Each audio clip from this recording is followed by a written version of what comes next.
is going on, guys? Welcome to the video. Today we're going to be talking about the lower cross syndrome.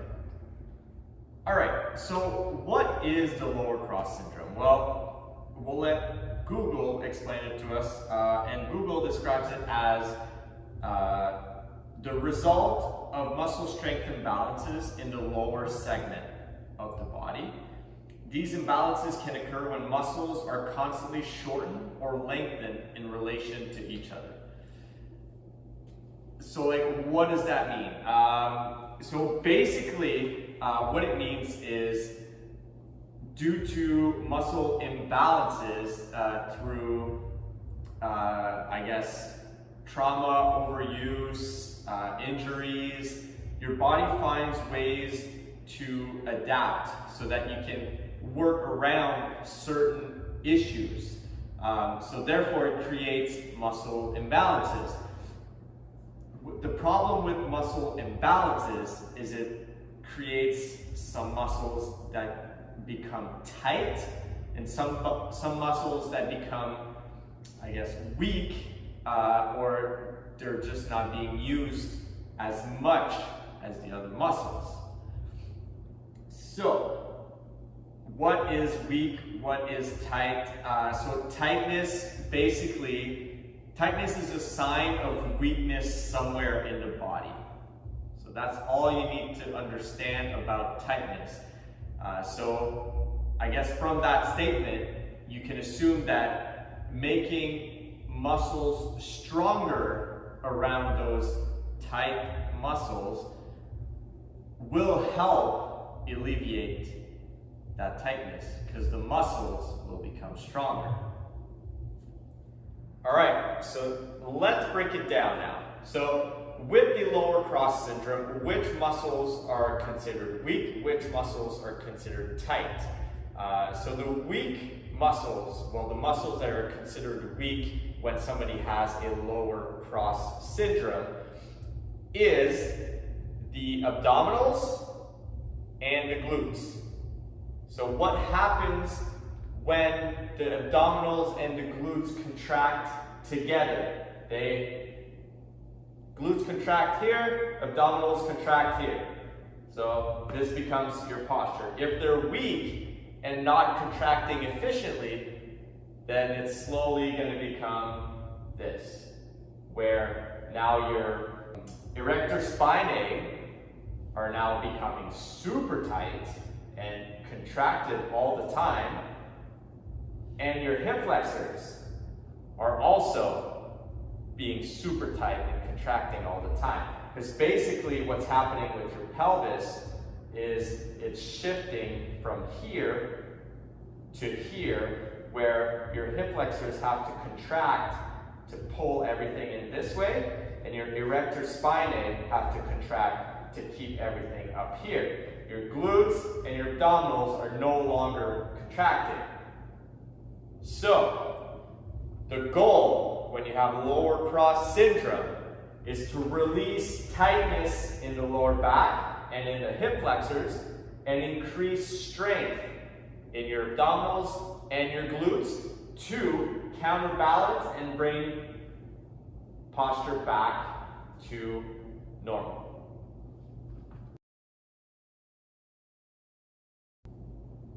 So let's start with 4 exercises to help strengthen the abdominals and the glutes. So first one, it'll be very simple. All we're going to do is some hip tucks. So essentially, again, as we go over the lower cross syndrome, that means that you're going to have your low back almost all the time off the floor, and you're going to have a hard time bringing your low back to the floor. So this will be your first exercise. It's going to be very basic. So you're just going to be here, feet hip width apart, knees bent, and all you're going to focus on is tilting your hips back and driving that belly button down to the floor, engaging your lower abdominals. And then you're going to release. And then Tilt back, engage your lower abs, keep them tight, try to drive that belly button down to the floor, and back. So you're going to do that for about 7 to 10 reps for 2 to 3 times. So you're just going to, again, drive that belly button down, and release. So the next exercise that we're going to do is going to be for the glutes, and we're going to do a standard glute bridge. So you're going to be in that same position as the other one, and because we've just practiced the other one, I want you to start in that position, because that will be a major part in your bridge. So first thing first, we repeat that first exercise. So we tuck in the hips, drive our lower back down to the floor. Hands will be to your side, feet are about hip width apart. And then once we're in that position, we're going to bring our hips up, squeeze the glutes at the very top, bring our legs back down, our hips back down. So one thing you want to think of doing here with the bridge is to slightly push outwards with your thighs as you go up and down. So let's repeat that movement. We're going to tuck in first, drive the hips up, slightly push out, hold for 2 count, right back down. All right, so for the third exercise, we're going to do what's called a dead bug. So again, we'll start in that on the floor position on your backs, very similar, so you can easily do those back to back to back.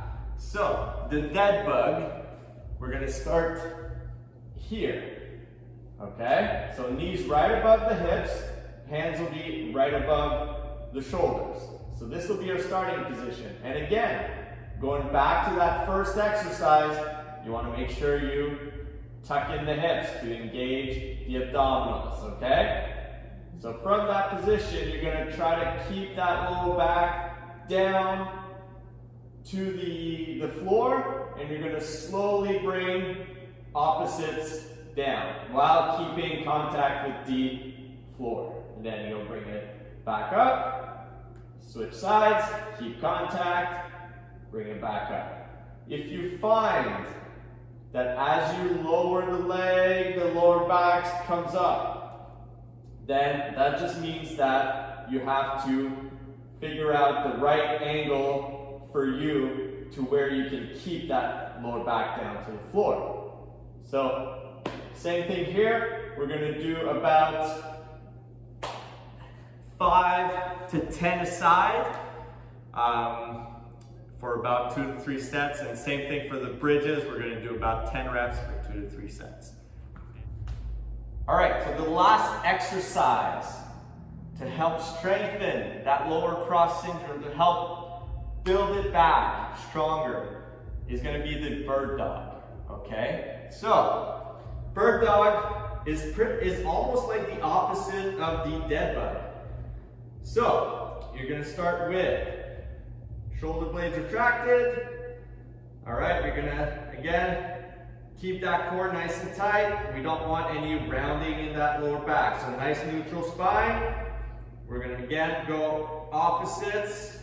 One, try to reach the wall and front and back. And then we're gonna bring it back. Other side, reach for the wall and back. So what we wanna try to focus on is keeping the core tight so we don't have that hyperextension in the back. So keep everything tight, extend, reach for that wall, bring it back, extend, reach for that wall, bring it back. So same thing here, 5 to 10 aside, I should say, for 2 to 3 sets.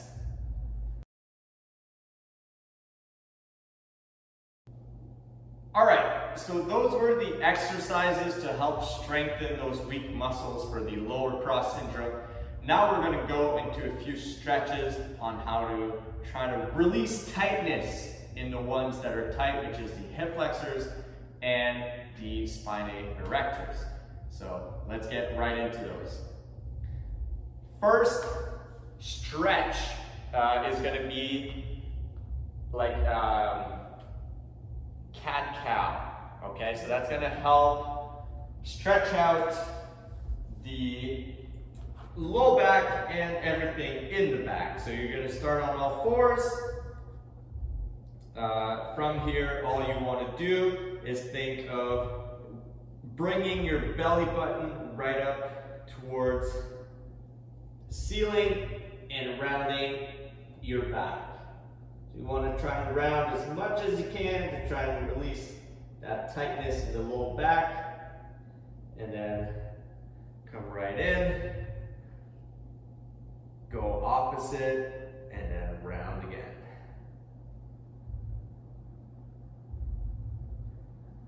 So you basically, every time you're trying to drive your belly button down towards the floor and then up towards the ceiling. Really think of engaging your abdominals as you go up and engaging your back as you go down. So we're going to perform 5 to 10 reps of those, and then right after that we're going to do a couch stretch variation, just so that it's easier on the hip flexors here. So you're going to be in a pretty much like half kneeling position. All right. The side you want to stretch is this side here. So to start to stretch, you want to make sure that you squeeze in the glute. So you want to squeeze in the glute, make sure your hips are tucked in, and then you should already be feeling something happening here. If you want to intensify it a little bit, just lean into it a tiny bit and hold that for about 15 to 20 seconds each side. So, those are your 2 stretches to help release that tightness. So there you have it, guys. That's how you get the lower cross syndrome fixed. If you have any more questions, just comment down below. Make sure to like this video. Subscribe to the channel if you haven't already. And yeah, let's fix that lower cross. And if you're someone that's okay with the lower body but has an upper cross syndrome, which is the shoulders round and forward, then I would recommend watching my other video on the upper cross. So there you go. You got 2 of them. You're going to be moving perfectly in no time. See you guys in the next one.